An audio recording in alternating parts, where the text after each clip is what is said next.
Si l'on pense la plupart du temps à faire la demande des droits et aides que l'on connaît, il est difficile de mobiliser ce que l'on ne connaît pas. Logique.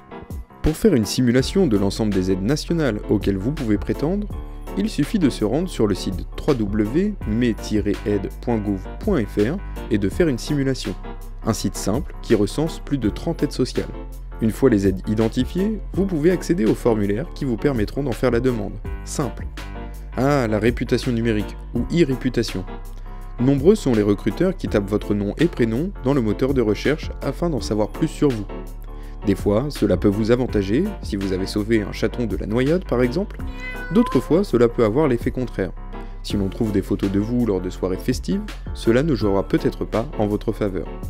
Pensez à paramétrer vos réseaux sociaux afin de maîtriser ce qui est accessible publiquement. Pour faire exercer vos droits sur ces questions, renseignez-vous sur le site de la CNIL, la Commission nationale informatique et liberté. Pour toute démarche administrative, il faut très souvent fournir votre pièce d'identité, vos 3 derniers bulletins de salaire, une photocopie de votre carte vitale, une photo de votre chat, peut-être pas pour le chat. Mais on peut parfois perdre du temps à chercher des documents que l'on vous demande régulièrement. C'est pourquoi il est important de numériser tous ces documents afin d'y accéder rapidement. Il existe de nombreuses applications pour smartphone vous permettant de les scanner. Une fois numérisés, ils seront accessibles où que vous soyez. À l'heure du numérique, la quasi-totalité des candidatures se font par mail, et donc, avant de voir votre CV, le recruteur verra votre adresse mail.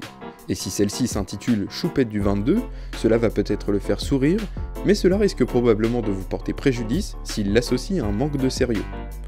Alors pour être sûr de ne pas commettre d'impair, choisissez plutôt une adresse de type prénom.nom ou nom.prénom afin de rester professionnel et garder votre adresse perso pour d'autres utilisations, comme vous inscrire à la newsletter du CRIJ par exemple. Vous avez des questions sur votre orientation, logement, job d'été ou envie de partir à l'étranger? Vous avez obtenu une information et vous avez besoin de la confirmer? Renseignez-vous auprès du réseau Information Jeunesse qui dispose de plus de 1500 structures d'accueil dans toute la France. Vous avez des questions? Nous y répondons. Les CRIJ, centres régionaux ou PIGE, BIGE, Point et Bureau Information Jeunesse vous accueillent de manière libre et sans rendez-vous. Alors n'hésitez pas.